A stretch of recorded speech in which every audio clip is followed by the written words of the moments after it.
Good morning. What's up, Amanda? Hey, Amy, how are you doing? I'm great. What's up, Mike? We have Mike Sousa Hey, today. what's going on, guys? How you guys doing? We're Awesome. great, doing great. I'm going to introduce you this morning, Mike. I don't know if Okay, you cool. remember me or not. We met in New Orleans a few I years do. ago. Okay. So let me Yes, it was a just, great time. that was really fun. We'll talk about that in a little bit. I'm going to have something funny to tell you. But okay, so this is Mike Sousa with us today. He is the owner of Brick House Strength and Conditioning in Modesto. Is that right? Correct. California, okay. He is a certified personal trainer for 12 years, a Strongfirst certified team leader, Strongfirst elite instructor, a Strongfirst course licensee. He has taught courses and certifications all over the US and the world, including Croatia, Italy, Brazil, England, Mexico City, and last but not least, he is a die-hard metalhead. Every day, every Every second of my life. So welcome. Appreciate it. Thank you for having me. And it's funny because my cats right now will not leave me alone. Like, I'm in my gym and they never come in here except for right now. Now they're fighting and playing with me. Of course. Uh,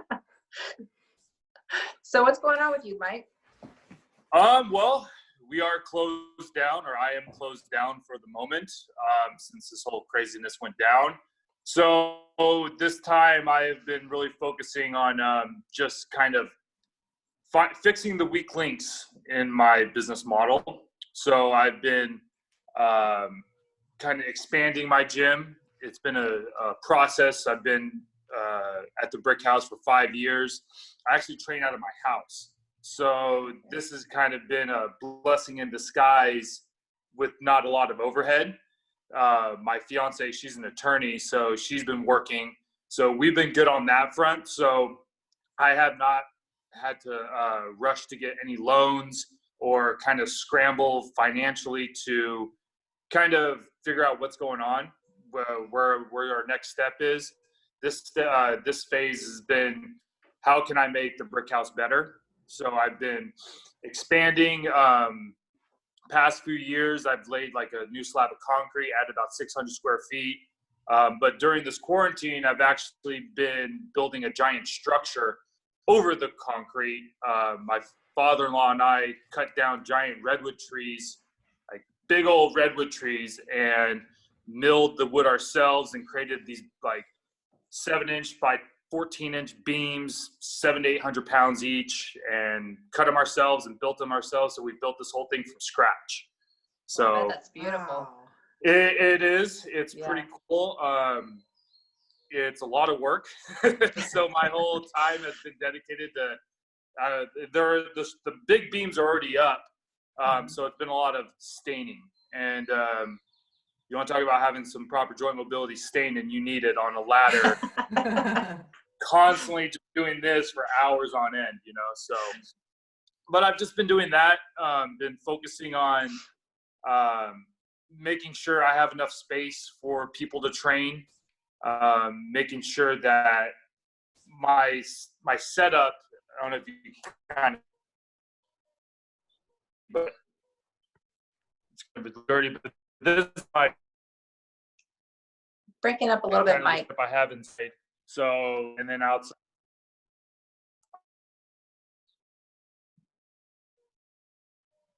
What was that? I'm sorry. Hello? When you were moving the Is it- camera, it kind of broke up a little bit. Yeah, Oh, all right. Well, I won't do that. So, it's all right. so I've just been really just focusing on just making sure when my clients come back that it's a clean environment, safe environment. They have space to train. My backyard's pretty big, so I'll have about 1,500 to 2,000 square feet for them to kind of venture out and get strong. That's awesome. Yeah. Very good. That's really cool. I've seen over the last few years pictures that you've posted, and it's beautiful. I mean, you've got a talent there as far as even just tearing up. I think you tore up some concrete. What was it, like square patio blocks, and it's amazing. Yeah. It's beautiful. I'm like, thank you. Huh. Yeah. it's a Portuguese thing. I don't know. It's just in the blood. Yeah. Yeah, I've been doing construction style demolition, yard work, building things my whole life. So kind of training fell into that, down the road. I didn't go to college and get a degree in exercise science or anything like that. I was actually working at a tire shop before I actually became a personal trainer. I'll tell you a little quick story with that. So I worked with this guy named Steve, and he was a little heavier set guy, about 300 pounds, but he was my age, and he was kind of tired of the way he was looking. So he lost 100 pounds on his own within like 9 months. It was just like really diligent. Wow. Well, across the street from the tire shop was a commercial gym. And all of a sudden he quit there and became a trainer, and, I played football in high school and stuff. And I've always wanted to like get into like training and that stuff, but I didn't really know how. And I was like 22 or 23 at the time. So I asked him, I was like, dude, how'd you get a job there? Because he was, wrenching and fixing brakes just like me. And he was like, oh, dude, they teach you. And then from there, a light bulb hit my head, and I turned in 7 applications in 2 weeks. And basically didn't take no for an answer, So that was my entry into the door in training. And that was when I was 23. And then I've just been there ever since. And then now here I am at 35, kind of training out of my house, and been involved with Strongfirst ever since its inception. That's awesome. How did you first become acquainted with Pavel, and I'm assuming RKC and Strongfirst? Where did that happen? Yep. So I got my RKC in 2010. So when I was at the commercial gym, I was already there for about 2 years, and one of the we had this like kind of epoxy coated 16-kilo kettlebell that was collecting dust all the way in the corner of our like quote unquote personal training room, but it was more like a shack. And our sales rep says, hey, you got a kettlebell here. That's awesome. I've trained with kettlebells, and I had no idea what he was talking about, and kind of, didn't really take it serious. And he was like, well, I'll teach you how to use it. So after a little convincing, I finally agreed to it. And the moment I touched it and did like a really simple complex with it and learned how I could do multiple things at once, I just fell in love. And then he said, well, I trained with an RKC before. So at the time, there was only one RKC in my whole region. So I'm in Modesto, California, which is in the very center of California. Mm-hmm. So we're called the Central Valley. So there wasn't anyone for 100 miles north and south of us that had this certification. So I didn't even know what it was. This is before Facebook and Instagram was really blown up. So I looked on YouTube at the RKC, and they had the 2009 San Diego promo video. If anyone's familiar with the old RKC, they used to have a lot of promo videos of their certifications with Amanda Salas, and they would just go through an interview like David Whitley and all the instructors, Joanna, and all that stuff, and they would kind of, promote the event. So I fell in love with it. At the time, the certification was around $3,000, and as a new trainer, it was a pretty tough thing to swallow, but I knew it was going to be awesome. So I signed up for it, and then in August 2010, I attended the San Diego RKC. My instructors were Pavel, Jeff O'Connor, who is a former master, Doug Nepidal. If anyone knows Doug Nepidal, that guy is awesome. Yeah. Dr. Mark Chang. Who else was there? Lauren Brooks. Josh Henkin. There was a lot of people there. And it was the first day of my career.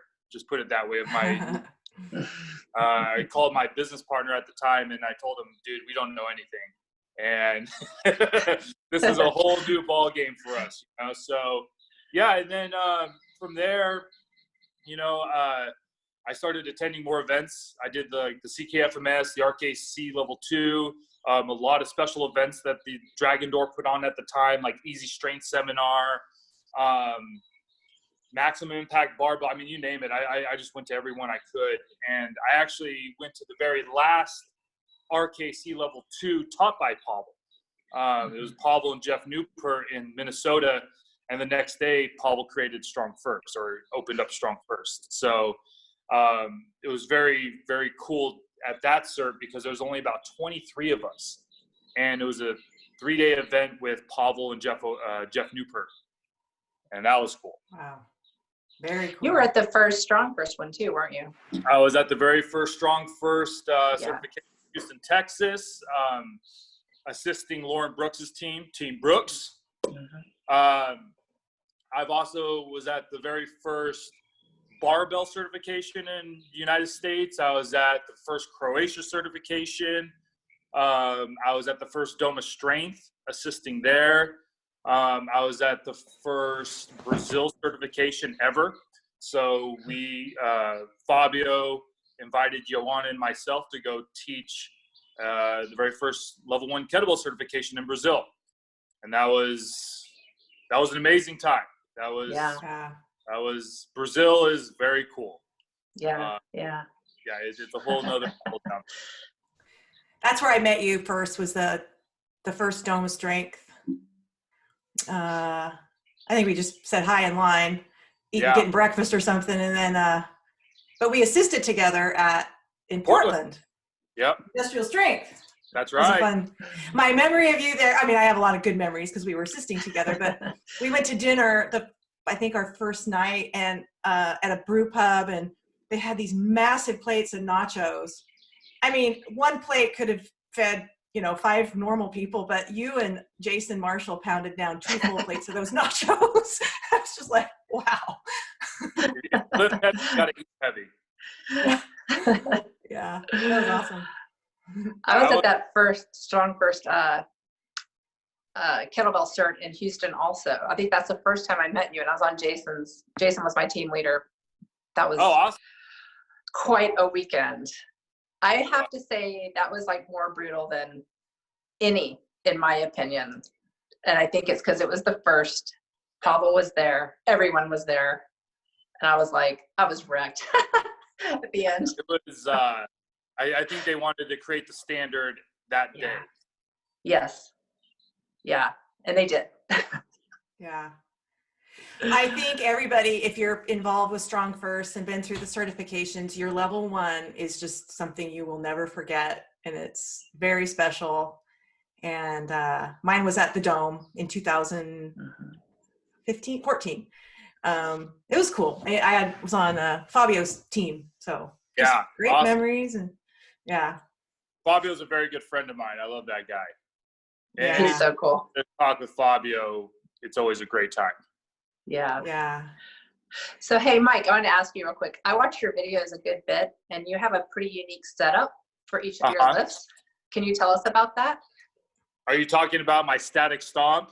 Yes. Oh, okay. It's to reinforce my foundation. You know, it's when you're dealing with strength, you always start from the ground up. You know, when you're building a house, you never put the roof on first, right? You lay a solid foundation. Well, if you put your foundation on some loose sand, you're not going to create that foundation you need to go overhead. And so I learned the static stomp a long time ago, and I've learned that I could stomp really hard without hurting my feet. So it's just kind of the thing, especially when you're about to go get ready for a heavy lift. I have what's called I call the crazy switch, where you're fun loving, everything's good and all, you're playing with your cats and all that stuff, but then once you're in front of the weight, you just flick that crazy switch. Nothing else matters but what your task is, and then when the lift is done, you set down the weight, then you can turn off the switch. But yeah, it's kind of that ramping up. If anyone listens to like heavy metal is really great because it goes from 0 to 100 very quickly, and you can adopt that type of intensity into your lifting as long as you do it with proper control. You know, you don't want to be completely out of control, like stomping and then you're pressing and it looks all sloppy. You want to stay within the parameters of your technique, but learning how to get that crazy switch when you're going for big lifts, it creates a lot more safety, a lot more awareness. But you know, the stomp is important because, especially like, for instance, I love heavy kettlebell pressing. A lot of people, when they if they're failing in their press, it's because they're focusing on the press first. And the press is much more. So you start with step one, which is your foundation. So that's where I always, you know, stomp hard, set up tight, clean it tight. And then now, once the bell's in the rack, now I can focus on the press. If you're having issues with your press, like say, for instance, a half body weight press, if you're doing a level 2 certification, or like a heavy bench press, start with your static stomp, start with your foundation, see where you're going there first. If you're having kind of like a pitter patter type stance, or if you have like this, like your feet are doing like this, like little dancing, you're not really having a solid foundation. So engage your nerves in your feet, stomp the feet, you know, don't stomp too hard where all of a sudden it just really hurts, but you know, kind of do that Goldilocks method, too hot, too cold, just right, you know, and find that sweet spot for you and just hone in your technique with that static stomp. Right. Would you say that would work for the deadlift as well, the barbell deadlift? See, it just all depends with the individual. Like, there's many different, like, you have the insane deadlifter setup that, like, you know, they smell the smelling salts and they're ready to rip the house off the hinges. And then you have the very intricate, like, I put my foot here because 1 degree this way won't necessarily get me stronger. So the thing is, a deadlift, it's, or even in general, you have to find the setup that works for you. You know, you have to find the way you lift that works for you.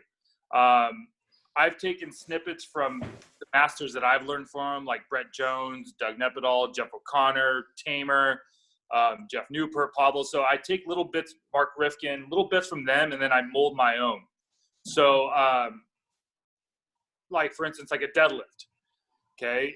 If I watched someone deadlift and they took their time and they were patient and then they drove it up and it looked perfect or it looked great, I wouldn't change it. If I noticed someone was too timid going up to the bar and I noticed some leakage, I'd probably tell them to turn up the intensity a little bit. If I noticed someone's too aggressive, I would tell them to turn down the volume a little bit and be a little more patient. So I think with cueing, it really depends on the individual, and understanding that you should have a lot of tools in your toolbox to go off of. Kind of a one-size-fits-all mentality in the industry kind of limits to what people can do. You know, like I have some people with bad feet that I train. They have bunions where they had to get joint replacements in their feet. They're not going to static stomp. You know, their setup's going to be different, and they're still going to accomplish the lift that they need to do. So I think a cue would probably be depending on the individual. And as an instructor, your job is to know the individual you're training and find the cue that's going to fit them. Awesome. Do you remember the cue you gave me in New Orleans at the SFL workshop? Was it about intensity or less intense? If you said it to me once, you said it like 10 to 15 times, and I will just say it absolutely worked, because I've never done it again. You told me, Amanda, across the room, you look like a Pez dispenser. Oh, the old Pez dispenser. Oh, she's crazy. This is Nala. Nala. She's cute. Look at her. Her and Kilo are my other cat. He's a crazy one, but they're my. She's adorable. She is very adorable. She's very lovey. But oh yeah, the Pez dispenser neck. I guess it like that. I was in a bad habit. It's very visual. It's a very that's a cue that is very universal that can work with a lot of people because my thing is I like to use analogies that people can understand very quickly. I don't use big terminology when I teach people, so I don't say, oh, your cervical neck is in extension while your thoracic is neutral, and then you're hinging too much at a degree. I just say, hey, you look like a Pez dispenser. Drop your neck. And then like it works. Yeah, so it's kind of like I think if as an instructor, like the terminology, that's great. But if you can't display that terminology to someone, like say for instance, when I taught you at the course or when I teach courses, I don't know anyone's background when they show up. Everyone comes in like the day before your barbell course, I taught a kettlebell course in New Orleans, and there was a lady there that never touched a kettlebell ever. She didn't even know what a kettlebell was. Her friend just signed her up. And if I'm just sitting there, you need to keep your shins at a 45 degree and talk all fitness terms, she would have been lost. So I kind of related. I got to learn or know what she did as like in her profession. And then I kind of made the terminology fit around her lifestyle. Like for instance, if, I have a carpenter, I like to use like house analogies a lot, or I like to use car analogies a lot. So if someone understands how a car works, like I use that a lot of the time with my clientele. I have stay-at-home moms. I train a lot of different people. So I try to integrate the cueing to what they do or what everyone can understand. Universal cues, I guess you could call it. That's great. Yeah. It's brilliant. Nice. Talk a little, Mike. Amanda and I were chatting yesterday about really looking forward to talking with you. And an article that we both remember was, Amanda, the inch wide, mile deep. Yeah. Was that you wrote that, correct? So, oh no. I kind of, it was more of a template. It's not necessarily a program because you get to pick the list you want to do. And basically it's a combination of like a very, very, very simple model of Plan Strong. If you've ever been to a Plan Strong seminar, it's like drinking water of a fire hose. It's just nonstop information. It's very intense. So I took some principles from that as far as the number of lifts to stay successful in with your month, certain rep schemes. And basically it's a 3-month template. You get 3 to 4 lifts, depending on your goal, depending on how much time, equipment you have. And basically you have 5, 3, 2 as your rep schemes. So like say you have the deadlift, the back squat, and the military press. So each one has a different rep scheme for that month. So the squat would have the 5, the deadlift would have the 3, and your press would have the 2. The next month you switch the reps. So none of them have the same rep again. So then for instance, like your back squat would be 2, your deadlift would be 5, and your military press would be 3. Then the following month you switch it again.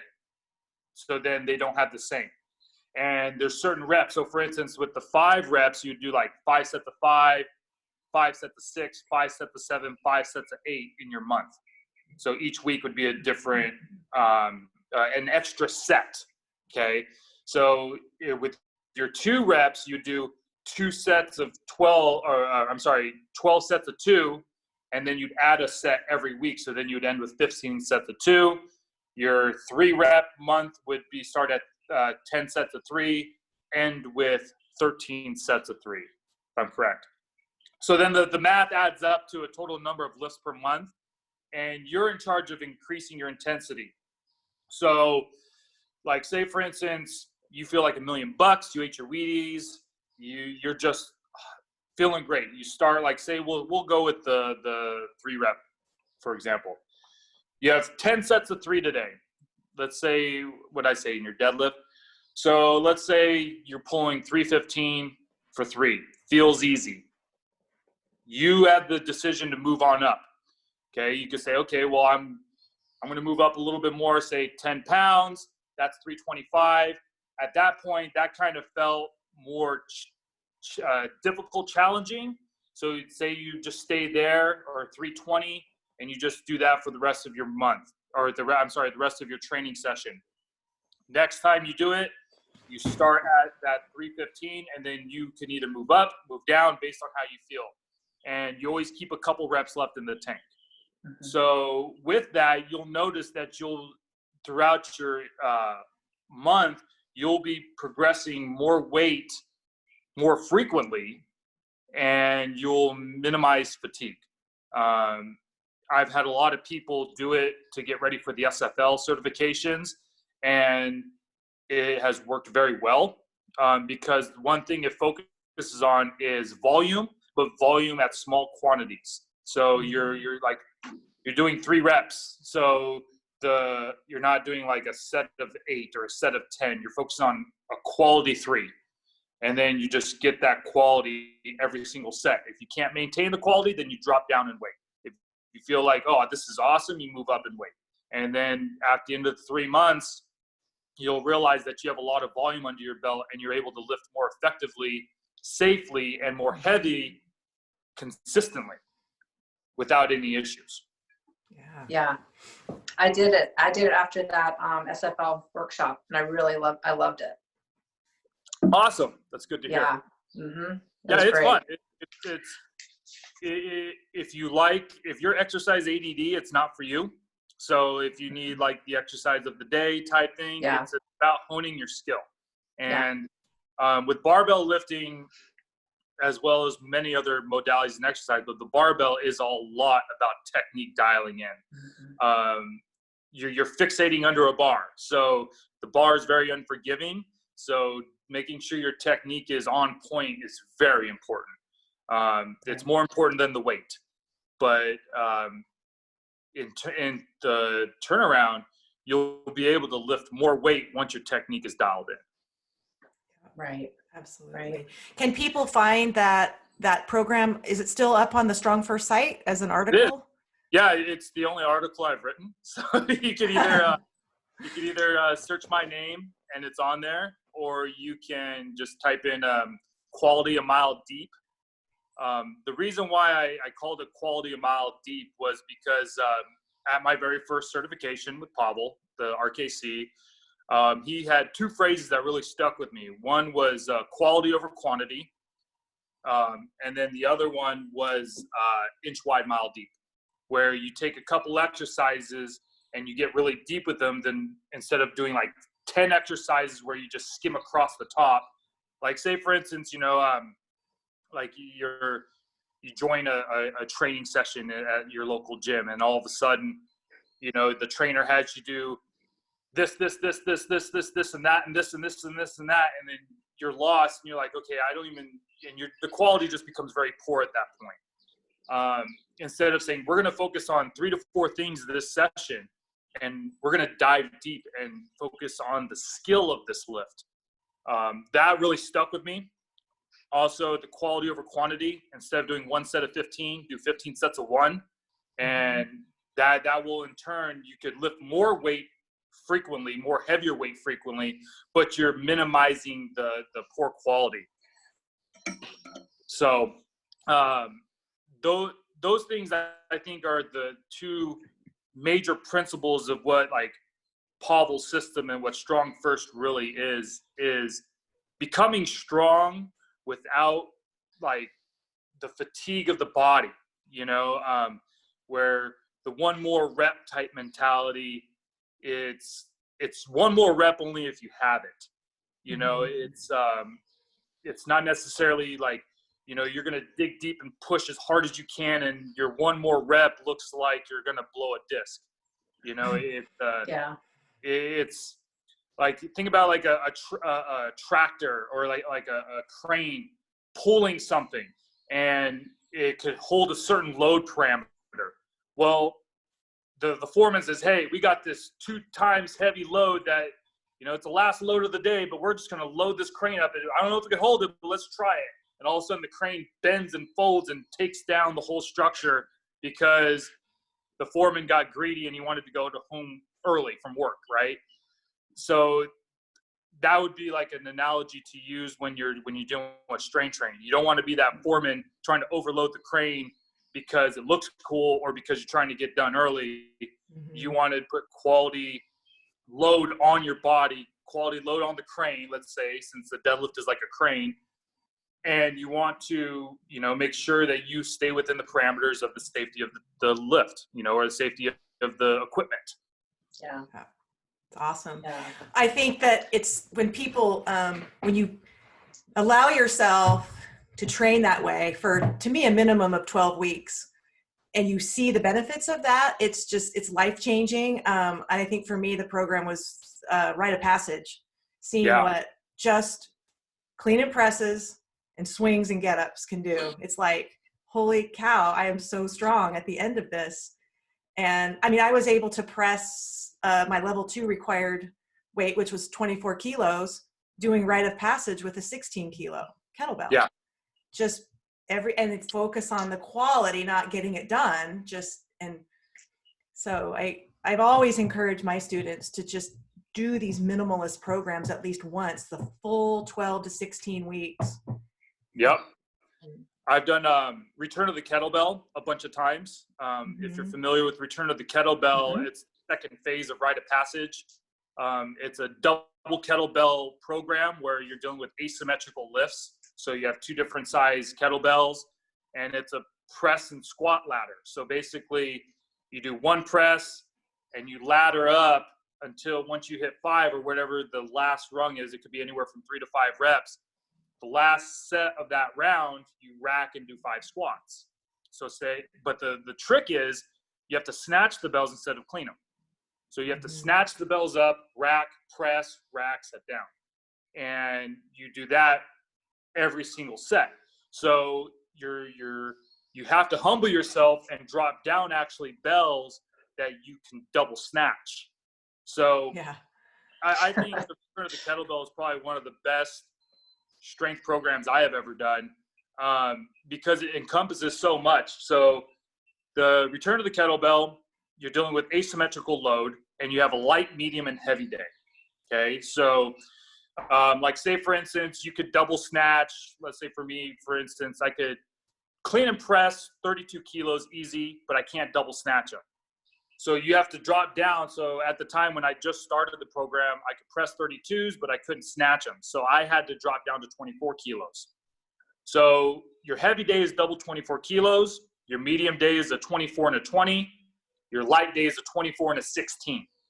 And it's just 1 snatch, rack, press, set down, switch the bells, 1 snatch, 2 presses, and then you work your way up to the top of the ladder.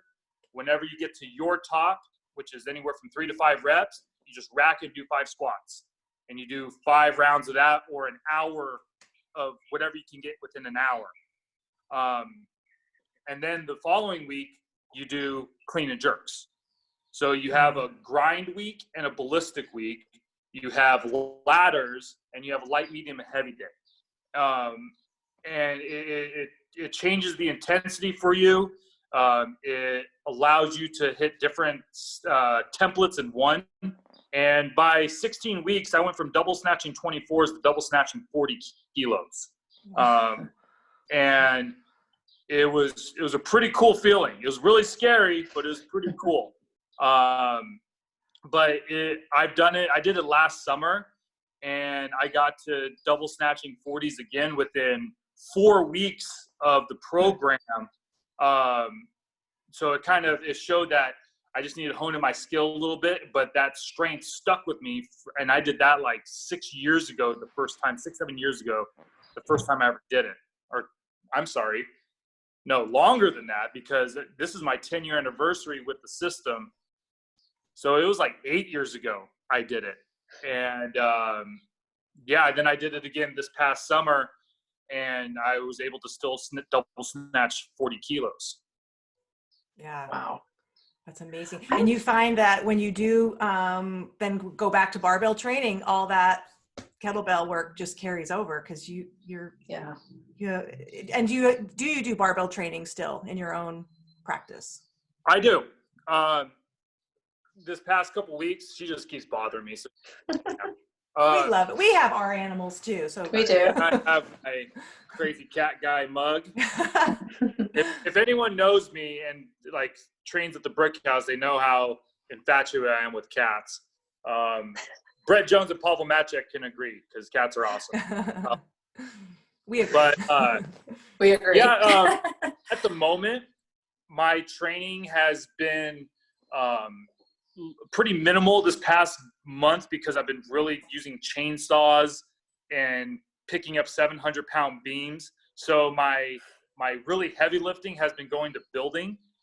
So I've been focusing a lot on like pull-ups, one-arm push-ups, some kettlebell complexes.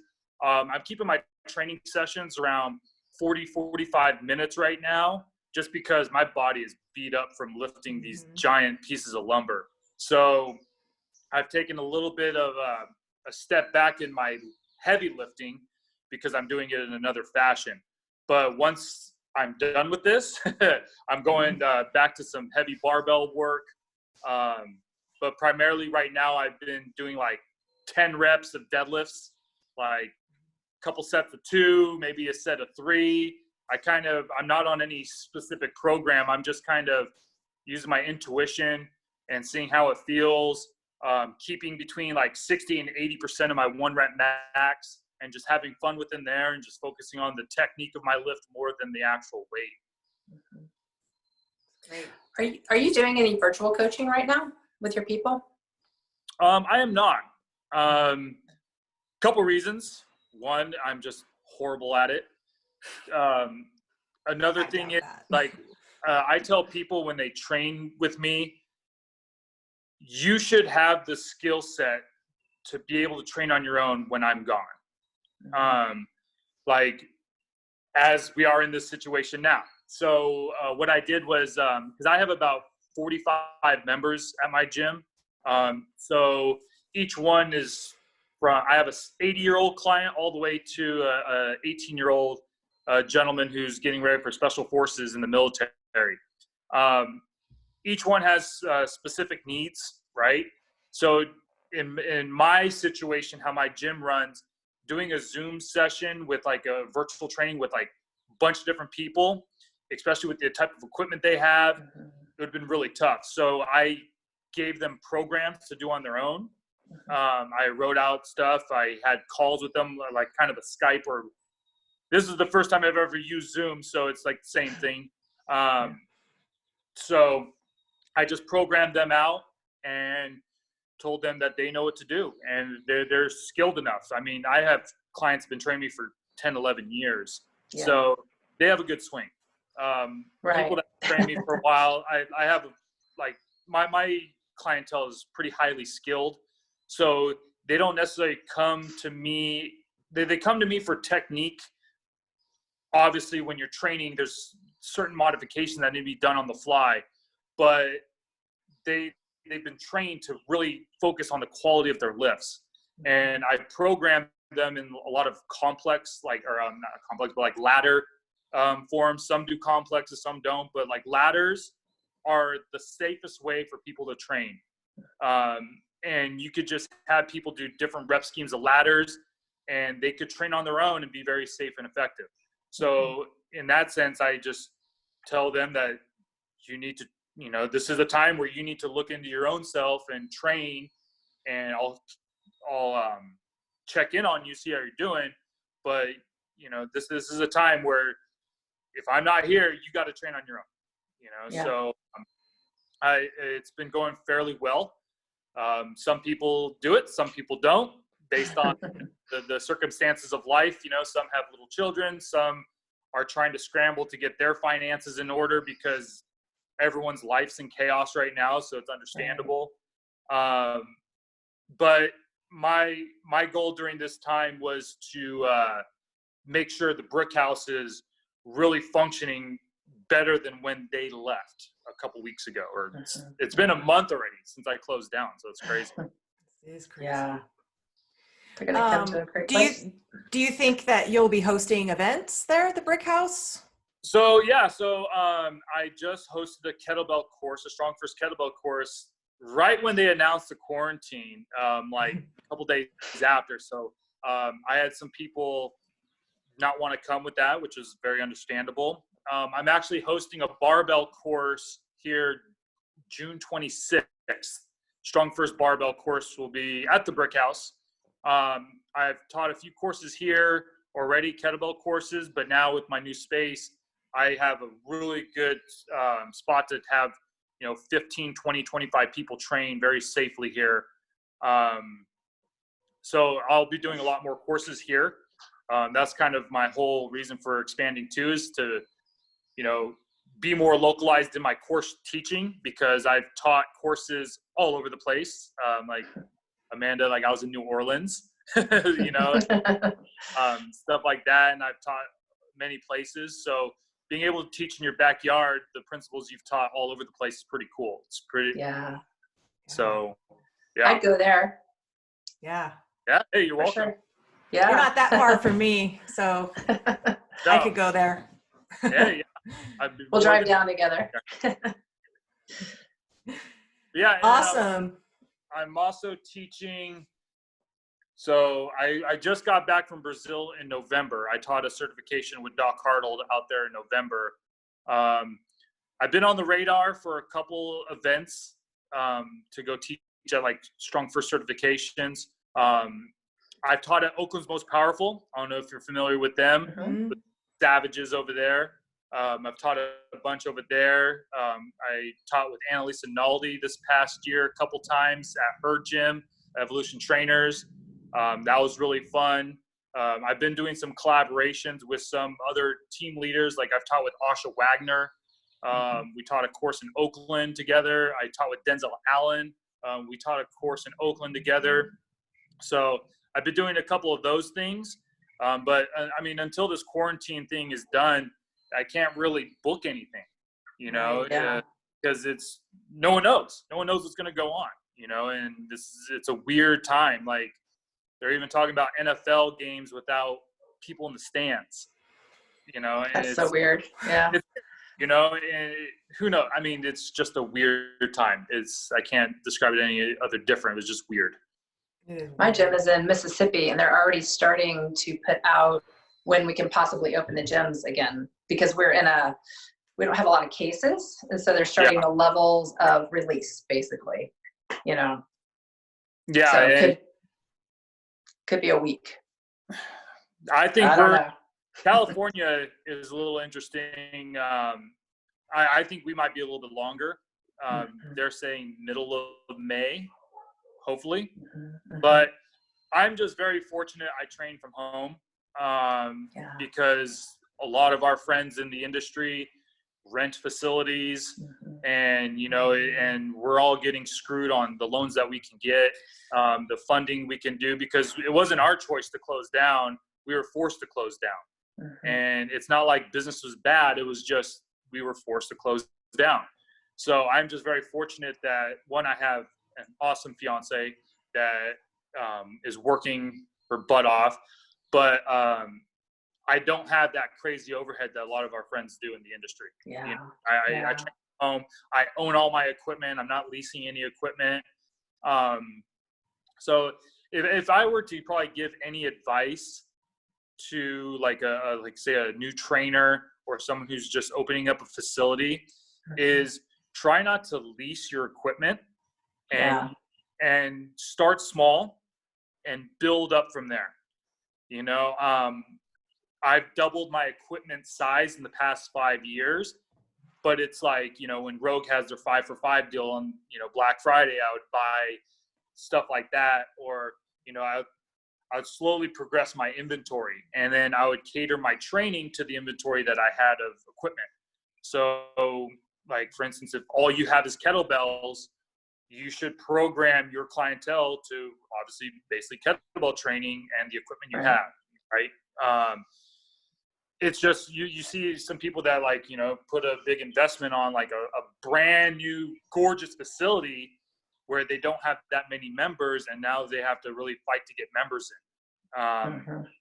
So, and I've changed my business model over the years where I was a one-on-one trainer primarily. I did half-hour one-on-one sessions all day.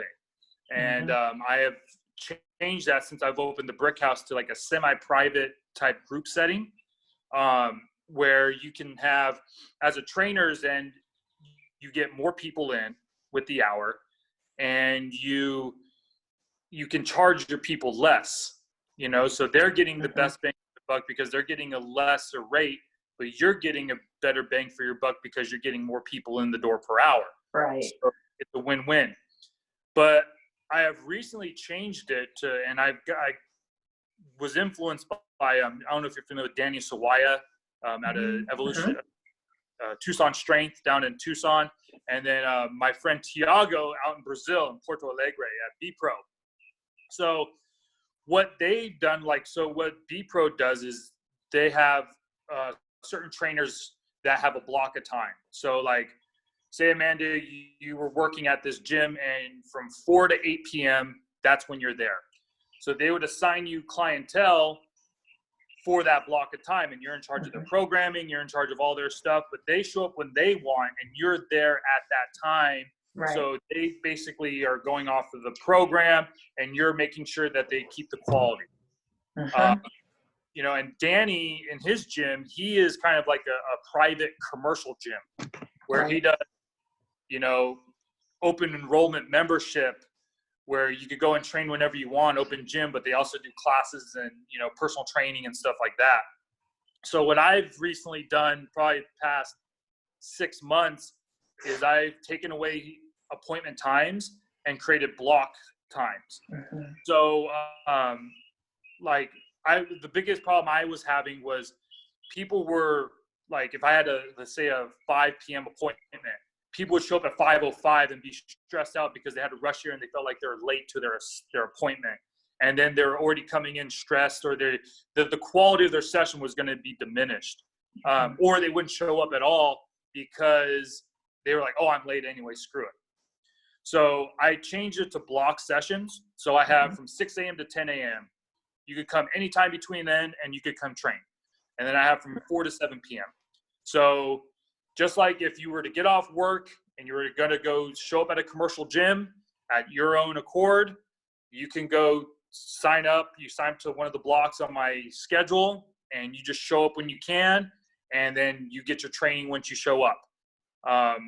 And I could fit anywhere from, you know, one person could be here at this time to 10 to 12 people at a time.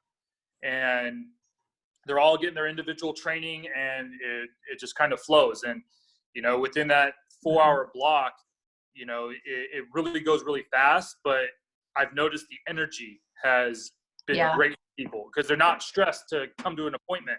They're just showing up to exercise. Yeah, Right. I'm taking that kind of, they're committing to the gym because I don't want people to come in and out. They have to commit to a certain time. But like they could show up as many times as they want a week. If you want to show up 2 times a week, 3 times a week, 5 times a week, that's cool. And your training will depend on how frequent you are. Right, right.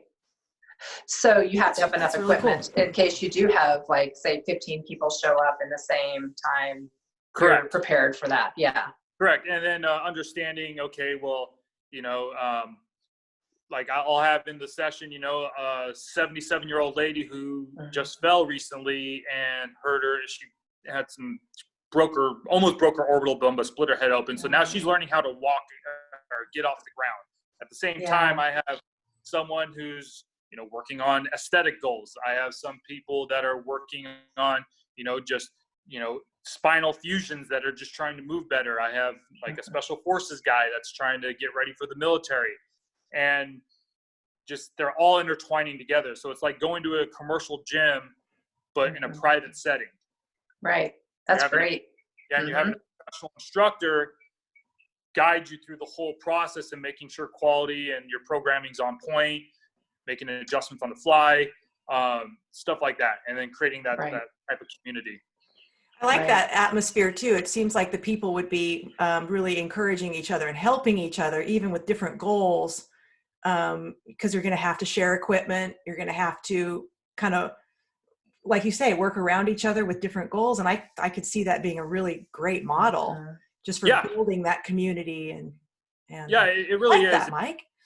Yeah, and strength isn't limited to the person; it's limited to the individual's mindset, right? So, Right. anyone can be strong, and that's kind of my motto is everyone should be strong. If you're to be anything, you should be strong first, right? Yep. A little side thing is like I tell people when I teach like certifications, we're strong first, we're not strong second. So I think. Does that even exist? Yeah, right. Can you imagine? But yeah, it was. I have a fairly good memory, so like when people come in, I know where their baseline is. I know like I am in control of how many people that I can train. Obviously, so I'm always in a comfort zone where I'm not feeling like I'm overloaded with the amount of members I can have at one place. So I think it's important that in your own facility, you should have that comfort zone on how many people can I train at once. I did one-on-ones for 7+ years, strictly one-on-ones, and honing in my skill of training one person. Then I was able to train a few people at a time, and then a few more people. Then my queuing got more efficient. And then I've kind of evolved where now I could train, at certifications, we train 70 people at once, and I queue them all at the same time. So Dan John taught me that, where, how you train 100 people at once is you combine them all together. So you control the queuing of the room, So I've done that, but now with everyone doing individual stuff, I work like a sprinkler head. So and just going back and forth and just like someone's talking to me, I'm hearing them, but I'm looking at them and I'm just going back and forth and just making sure everyone's just staying on top of their stuff, and it's worked very well so far. It's And how many hours a day do you work when you do that? I do 7 hours of open gym time. So so from 6 to 10 a.m. and then from 4 to 7 p.m. And then last year I was a strength coach for a high school football team, and I did that for 7 hours in a week, and I did the full programming for that. And I got the kids from pretty horrific technique when I showed up, like extremely dangerous stuff, to very solid, impressive. Like these kids were pretty legit, and I honed in their skills, and all I did was control the tempo. I was in charge of the queuing. I would lift her up. They go up to the rack. I'd control the tempo of their squat. Get the queuing at that point. Up, hold, breathe. And I would just micromanage their lifts, and then they became very, very skilled. And that was a pretty cool thing. And I had at sometimes 70, 80 kids in a room at once. Jeez. That was pretty cool. Yeah, that's awesome. Hey, I have a heavy metal question for you.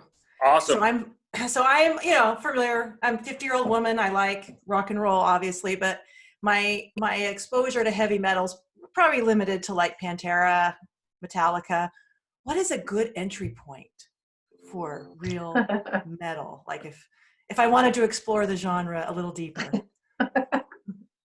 So the thing is metal is like this, and then there's different shoots. So like metal's the trunk of the tree. Then each branch, there's different versions. So you have my favorite, which is like thrash metal. You have, industrial metal. You have hair metal. There's many like death metal. There's many different versions. So you have to explore and find your cup of tea, I think, is the best thing. Metallica is a great entry point. Metallica, Pantera, great. If you listen to earlier Metallica, the first 4 albums, that's thrash metal. Black Album and on was considered more like hard rock. So like if you listen to Kill 'Em All, Ride the Lightning, Master of Puppets, and Injustice for All from Metallica, that's a good entry point. Slayer is my band. So I always recommend everyone listens to Slayer every single day. It should just be required in life. But the thing is with metal, you got to find what you enjoy, you know, and metal can be for everyone. Like Tool, I'm a huge Tool fan. I like all versions of metal. I like all versions of music, but I just prefer metal. But I would say if you're new, listen to some Tool. You could listen to some Slayer. Just understand that, you know, it's fast. Like Slayer's just intense, you know, and it depends on what you want to get out of it. Rammstein is a great band to like kind of get into because they're more of a simple sound structure. When you go into more heavier bands like Meshuggah and Cannibal Corpse and stuff like that, that's like it's kind of like, okay, like if, you know, you eat food, okay, so you could get food anywhere, but then you go to some Michelin star restaurants and that has an acquired taste as you start eating certain foods, or some people like Budweiser beer, but then when you start going into the craft beers, there's a certain acquired taste that you have to enjoy a good IPA. Okay. Right. So it's kind of like that, where you start with some entry level forms of metal like Metallica, Pantera are great. They're not downing them at all, but in time you'll start saying, oh, well, let me get into some Slayer. Let me get into some Sodom. Let me get into some Death Angel. Let me get into some, you know, Lamb of God, Devil Driver. Let me get into some Hatebreed. And then like you just start building it, and then you're like, oh wow, let me check out Cannibal Corpse. And Cannibal Corpse is probably one of the most intense bands out there. You know, there's many different death metal bands. I mean, heavy metal is a huge genre. I mean, we could have a whole podcast going over the history of heavy metal. Well, that might be up in the future then. Yeah, we got to schedule that. I recommend starting with thrash metal as a genre. You know, start with thrash metal. It was when metal was at its peak in the 80s, and then grunge was another form of metal that came in the 90s, and that's like your Alice in Chains, Nirvana, Pearl Jam. You know, Tool can kind of fall into that, but thrash metal was like the speed metal, which we all, you know, like back when MTV Headbangers Ball came around and Yeah. stuff like that. That's I remember that. Me too. That's the Amy? genre that I kind of grew up listening to. That I'm really big on. I also like you know, bands like System of a Down is a good band to really try to do. Stuff like that, you know. But Slayer, I would have to recommend to anyone and everyone. I was actually very fortunate to go see Slayer's last show ever in November. They just retired, so I went to the very last show they ever had. Oh, wow. Yeah, I didn't know they retired. yeah, they just retired, and you know, I get all crazy. I go in the mosh pits and I wreck shop. And if you ever go in a mosh pit, the kettlebell swing has been never more used than in a mosh pit. So if you know how to do a kettlebell swing, you'll dominate in a mosh pit. Be fine. Oh yeah. No one knows how to use their hips properly, so they try to arm push you, and you just drive through the hips, and you're good to go. My husband and I have tickets to Motley Crue in September, but I'm not counting on being able to go to that. So yeah, Michaela and I were going to go to Rage Against the Machine. Actually, on Tuesday. It was supposed to happen on Tuesday. Oh. So, yeah, we couldn't go to that. We can't go to that, and they're saying that concerts aren't going to be going on till fall 2021. Oh, It's really weird. A lot of jobs are being suffered because of it, you know. Yeah. Yep. Well, hey, Mike, we've been going about an hour, and you know, this has been awesome. We usually feel like we could talk forever, but yeah. Oh, I'm sorry. We started a new thing. Yeah. Rapid fire 10 questions. Amanda's got them. You ready, Mike? Yeah, let's do it. Okay. Favorite meal? Wow. That is, Everybody does that. Giant steak with asparagus and potatoes, or a breakfast burrito. Okay, favorite color. Black. The last book you read.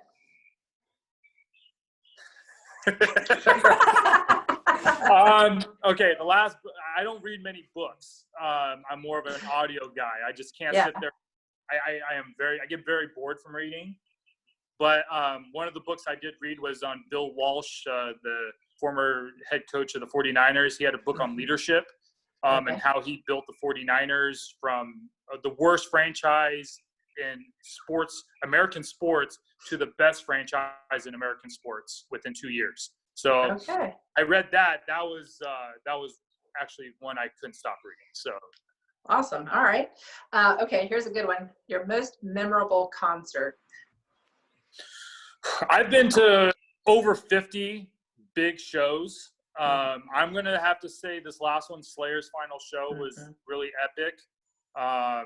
But also my very first concert was Ozfest 2001, where I saw Black Sabbath, Marilyn Manson, Slipknot, Disturbed, Linkin Park, Papa Roach.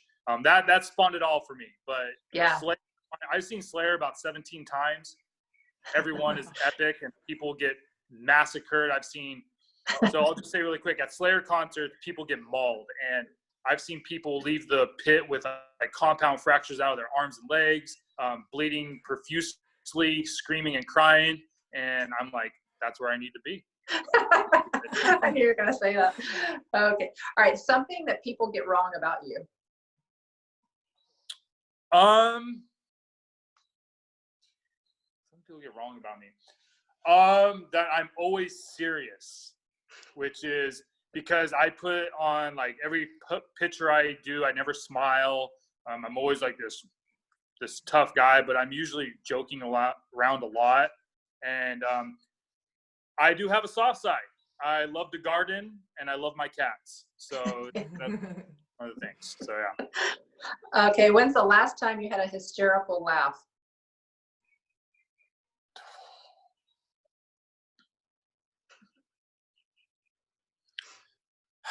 Wow. This is going to make me hysterically laugh. Hysterically laugh? Wow. I don't know, to be honest. I laugh quite a bit. Whenever I'm with my buddy Joey, he's like a Joe Belushi, Jim Belushi, whoever the hell that guy is. But John Belushi. John Belushi. There's Jim. Yeah. Jim and John. So every time I'm with him, I just have a great time and laugh. So we just cry laughing every time. All right. I think I know the answer to this one. Your favorite animal? Cats, but I love all animals equally. It's just cats are easier to like travel with and stuff like that. But I love dogs. I love any furry creature. Okay. Something you procrastinate. Behind the scenes work, book work. Like that's why I hired a bookkeeper and have all that stuff, because I hate doing it. But also procrastinate laundry. The last movie you watched?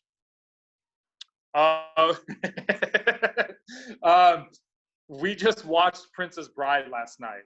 So, that's such a great one. So that was the last movie I watched. Was last night we watched The Princess Bride. Last but not the least, your favorite vacation place? Italy. Yeah. I just spent.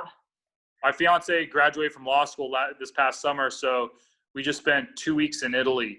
We did 4 days in Rome. We did 4 days in Tuscany, Florence area, and then good friend Fabio, Mr. Fabio Zonin, he was out of town, but he let me stay at his house for 3 days.